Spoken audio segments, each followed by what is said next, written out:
Welcome to Lakshmi academy. இன்றைக்கி நம்ம discuss பண்ண போகிற டாபிக் என்னென்னா, உலக சுகாதார அமைப்பு இந்தியாவில் கண்டறியப்பட்ட கொரோனா வைரஸ்க்கு புதிய பெயர்களை சூட்டியிருக்காங்க. அது ஏன், அது என்ன பெயர்கள் அப்படின்றத நம்ம த்ரூ அவுட் அந்த டிஸ்கஷனில் நம்ம டிஸ்கஸ் பண்ண போகிறோம். ஃபர்ஸ்ட் கொஷின், உலக சுகாதார அமைப்பு இந்தியாவில் கண்டறியப்பட்ட உருமாறிய கொரோனாவுக்கு வேறு பெயர்களை சூட்ட வேண்டிய காரணம் என்ன அப்படின்ற கேள்விக்கு பதில் பார்ப்போம். இது கொஷின்ஸ் ஏன் அப்படின்னு நான் ஃபஸ்ட்டு சொல்லிடுறேன். பிகாஸ் கரண்ட் அஃபேர்ஸ் சம்மந்தமாக கொஷின்ஸ் எப்போவுமே இருக்கும். ஸோ அது எக்ஸ்பிளைன் பண்ணுற மாதிரியான கொஷின்ஸாக இருந்துச்சுன்னா இந்த டிஸ்கஷன் உங்களுக்கு கண்டிப்பாக யூஸ்ஃபுல்லாக இருக்கும். ஸோ 1918 ஐரோப்பியாவில் ஒரு புதிய வகையான வைரஸ் அப்போ ரொம்ப ஸ்ப்ரெட் ஆகிட்டு இருந்துச்சு.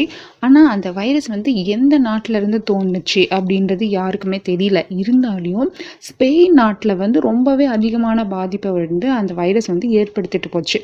அதுக்கு அந்த நாட்டில் என்ன பேர் வச்சாங்கன்னா ஸ்பானிஷ் ஃப்ளூ அப்படின்னு சொல்லிட்டு ஸ்பானிஷ் ஃப்ளூ அப்படின்ற பெயர் வச்சாங்க. அதே மாதிரி திரும்பவும் 1976 ஒரு புதிய வைரஸ் எந்த நாட்டை தாக்குச்சு அப்படின்னா காங்கோ அப்படின்ற நாட்டில் தாக்குச்சு. அதனால அந்த நாட்டில் அந்த வைரஸ்க்கு என்ன பேர் வச்சாங்கன்னா எபோலா அப்படின்ற வைரஸ்க்கு எபோலா வைரஸ் அப்படின்னு பேர் வச்சாங்க.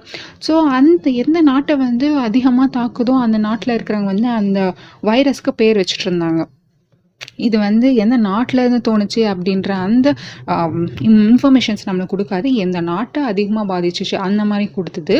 அதனால அந்த ஒவ்வொரு நாட்டுக்கும் வைரஸ் பெயர்கள் வேறு வேறாக இருந்துச்சு. தவிர அந்த நாட்டிலேருந்து தான் பரவி வந்துச்சா இல்லை அந்த நாட்டில் தான் தோணுச்சா அப்படின்ற அந்த முழு விவரங்கள் தரக்கூடியதாக இல்லை.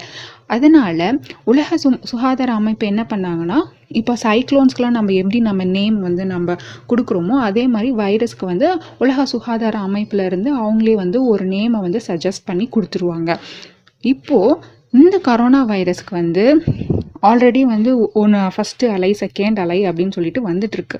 இப்போ மூன்றாவதாக அது உருமாறி ஐரோப்பிய நாடை இப்போ தற்சமயம் தாக்குனதாக நம்மளுக்கு ஒரு நியூஸ் வந்துட்டுருக்கு. ஸோ அதுக்கு என்ன பேர் அந்த நாட்டில் சொல்கிறாங்கன்னா, இந்தியாவிலேருந்து உருமாறி வந்த வைரஸ் தான் இது அப்படின்னு சொல்லிட்டு அந்த செய்தியை நீங்கள் பார்த்துருக்க சான்சஸ் இருக்குது.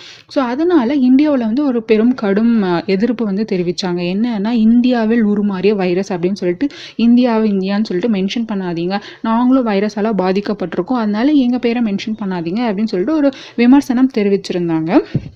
அதனால் அந்த மத்திய அரசோட அவங்களுடைய கோரிக்கை ஏற்றுக்கிட்டு உலக சுகாதார அமைப்பு இந்த கொரோனா வைரஸ்க்கு ஒரு கிரேக்க எண் அடிப்படையில் பெயர் சூட்டலாம் அப்படின்னு சொல்லி முடிவெடுத்து அதன்படி பெயர்களை வெளியிட்டிருக்காங்க. அது என்னன்னு பார்ப்போம். இப்போ அந்த செகண்ட் கொஷின், என்னென்ன வைரஸ்க்கு என்னென்ன பெயர் வச்சுருக்காங்க அப்படின்ற அந்த செகண்ட் கொஷினுக்கான பதில் இப்போ பார்க்கலாம். 2019 கடைசி இந்த நவம்பர் டிசம்பர் மந்தில் தான் சீனாவில் ஹியூஹான் நகர்லேருந்து இந்த கொரோனா வைரஸ் அப்படின்றது கண்டறியப்பட்டது அப்படின்றது எல்லாருக்கும் தெரியும். அடுத்த சில மாதங்களில் என்ன பண்ணுச்சுன்னா, உலகம் முழுவதும் அந்த வைரஸ் ரொம்ப விஸ்வரூபம் எடுத்துட்டு எல்லா மூளை முடுக்கெல்லாம் போய் தாக்க ஆரம்பிச்சிச்சு. இப்போ அந்த கொரோனா வைரஸே உருமாற்றம் அடைந்து வேறு மாதிரி எல்லாருக்கும் தாக்கிட்டு இருக்கு. அதனால அதை அடையாளப்படுத்தும் விதமாக தான் உலக சுகாதார அமைப்பு கிரேக்க எண் கணித அடிப்படையில் புதிய பெயர்களை சூட்டி வருகிறார்கள். அதன்படி உருமாறிய கொரோனா வைரஸ் ஃபர்ஸ்ட் பிரிட்டனில் தான் நம்மளுக்கு கண்டுபிடிச்சாங்க. அதனால சயின்டிஃபிக்கல் ரீசனாக அதுக்கு என்ன பெயர் வச்சுருக்காங்கன்னு பார்த்தீங்கன்னா B117 அப்படின்னு சொல்லிட்டு பெயர் வச்சுருக்காங்க. மக்கள் அது எளிதாக அந்த வைரஸ் புரிஞ்சுக்கணும் அப்படின்றதுக்காக B117 இல்லைன்னா ஆல்ஃபா அப்படின்னு சொல்லி நம்ம சொல்லலாம். அதுக்கப்புறம் பார்த்திங்கன்னா தென் ஆஃப்ரிக்காவில் அந்த வைரஸை கண்டுபிடிச்சிருக்காங்க. அதனால் B1351 பீட்டா அப்படின்னு சொல்கிறாங்க. நெக்ஸ்ட் பிரேசிலில் உருமாறிய கொரோனாக்கு காமா அப்படின்ற பெயரை சூட்டியிருக்காங்க. ஆல்ஃபா, பீட்டா, காமா முடிஞ்சிச்சிங்களா. அதே வரிசையில் பார்த்தீங்கன்னா இந்தியாவில் கண்டறியப்பட்ட அந்த வைரஸ்க்கு B16171 அப்படின்ற அந்த வைரஸ்க்கு கப்பா அப்படின்னுட்டும், அதே வைரஸ் திரும்ப உருமாற்றம் அடைந்திருக்கிறனால டெல்டா, அதாவது B16172 அப்படின்னு டெல்டா அப்படின்னு சொல்லி பெயர் சூட்டியிருக்காங்க. இது யார் இந்த தகவலை வெளியிட்டிருக்காங்க அப்படின்னு சொல்லி பார்த்தீங்கன்னா, உலக சுகாதார அமைப்பின் தொழில்நுட்ப பிரிவை சார்ந்த தலைவர் யாருன்னா மருத்துவர் மரியா வான் கெர்வோக் அப்படின்றவங்க அவங்களோட ட்விட்டர் பகுதியில் கூறியிருக்காங்க. ஸோ இதன்படி பார்த்தீங்கன்னா இந்தியாவில் வந்து முக்கியமான கொஷின், இந்தியாவில் வந்து B16172 அப்படின்ற உருமாறிய கொரோனா வைரஸ் தான், அதாவது டெல்டா ஷார்ட்டாக கடந்த 2020 வந்து 2020 வந்து அக்டோபரில் வந்து ரொம்பவே அதிகமாக ஸ்ப்ரெட் ஆகிட்டு இப்போ ஏப்ரல் மாதம் மே மாதம் வந்து ரொம்பவே அதிகமாக வந்து இன்னும் தாக்குதல் வந்து அதிகமாக இருக்குது. அதனால வந்து இந்த உருமாற்றம் அடைந்த அதே வைரஸ்க்கு வந்து எந்தெந்த நாட்டில் வந்து ஃபஸ்ட்டு கண்டுபிடிச்சாங்களோ அவங்களுக்கு ஆல்ஃபா பீட்டா காமா என்ற அந்த அடிப்படையில் வந்து பெயர்கள் சூட்டியிருக்கும். அதனால் வந்து உலகம் இருக்க எல்லா கண்ட்ரிஸும் அந்த நேமை வந்து பயன்படுத்திக்கலாம் அப்படின்ற மாதிரி அவங்க சொல்லியிருக்காங்க.